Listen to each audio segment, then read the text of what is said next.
Here now with reaction, someone who was also targeted by members of her own party, former Democratic presidential candidate, Congresswoman Tulsi Gabbard. Congresswoman, welcome back.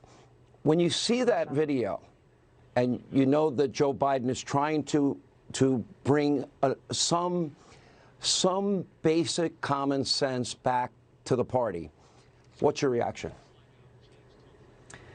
Sean, what bothered me most when I saw that video was really the exaggeration and the dishonesty, where you have people there who are essentially trying to create a viral moment and a headline and yelling out, Joe Manchin's trying to run us over.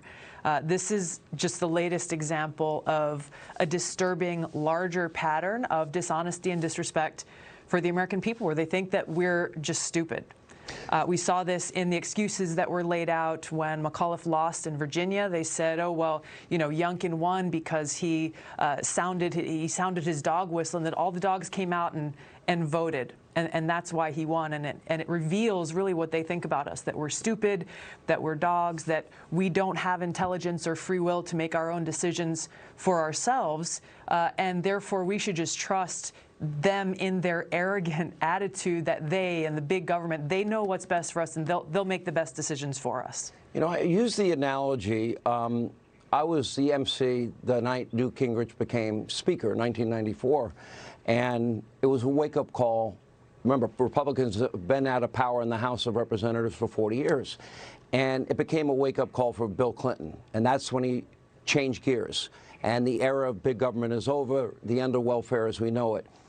This modern Democratic Socialist Party, I do not see has any capacity to change course or adjust. What we've seen since Tuesday is full steam ahead on socialism. Do you see the same thing? What I see is this continued disrespect of the American people. And that's, if we look at the underlying problem here, is that we don't have leaders who actually respect the American people, who actually respect us enough to listen to what parents are concerned about, you know, their children and their education, to listen to the American people who are sick and tired of the power elite trying to tear us apart based on the color of our skin. They don't respect us enough to listen. So how can we ever expect them to actually act in our best interests rather than the interests of themselves, their power, or the power of the elite? You know, I'm watching Joe Manchin, and natural gas and coal, these are huge industries in his state. These policies will directly and negatively impact the people of West Virginia. So he's standing up for the people that put him in office. As you look at this emerging party led by the Squad, led by New Green Deal socialism, do you even consider yourself a Democrat anymore?